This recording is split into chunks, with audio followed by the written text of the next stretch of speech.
Good Monday, friends. Pastor Joey Rogers here again, and I thought it might be encouraging to start the week with a little devotional that I've entitled The Resurrection of Jesus, a Brief Historical Case. Now, the Christian claim that Jesus Christ rose from the dead, it is actually not based on blind faith, but it's based on historical evidence that is evaluated by the standard criteria that is used for ancient events. Now, some would point out that even critical scholars, many of whom are not Christians, would agree on several of the core facts surrounding Jesus' death. Now, I would personally hold to what's called the maximal facts argument for the resurrection. It's an argument posited by Lydia McGrew, Jonathan McClatchy, Eric Manning, and others. But for this video, I just want to briefly look at some of the core facts that build the historical case for the resurrection of Jesus Christ. And fact number one is that Jesus died by crucifixion. Jesus was executed by Roman crucifixion under Pontius Pilate. And this is one of the best established facts of ancient history. It is affirmed by Christian sources and non-Christian writers like Tacitus and Josephus. Roman execution, it ensured death. So survival theories are implausible.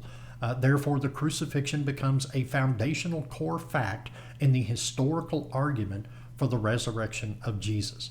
Number two, the disciples believed they saw the risen Jesus. Shortly after his death, his disciples publicly proclaimed that he had appeared to them alive. And this belief is recorded extremely early. 1 Corinthians 15, for example, Paul cites a creed that dated to within a few years, possibly even months, of the crucifixion and resurrection, and he lists and names eyewitnesses, many of whom were still alive at the time of the writing. Number three, the tomb was found empty. The resurrection was proclaimed in Jerusalem, where the tomb could have been checked.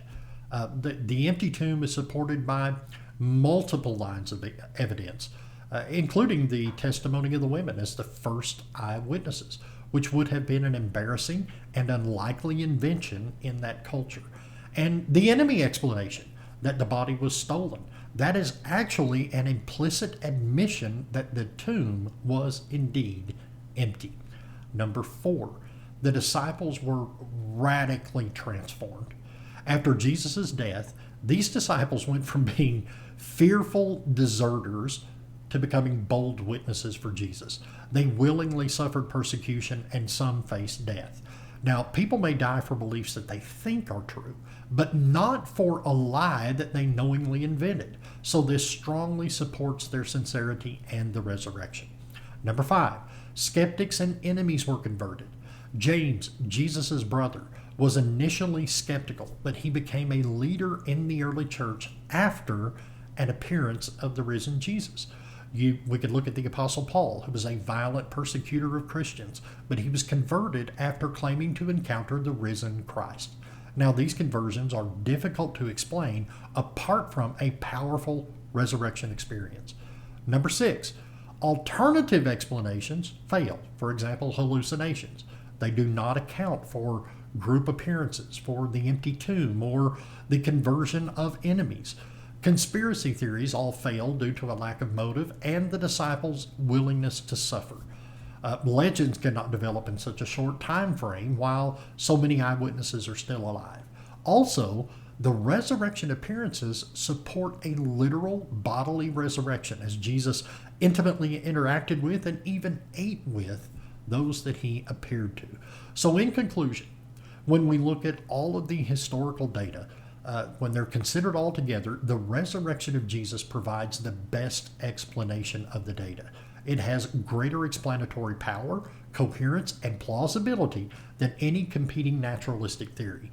So, while the resurrection involves a miracle, the historical evidence shows that the earliest witnesses genuinely encountered what they believed to be the risen Jesus Christ.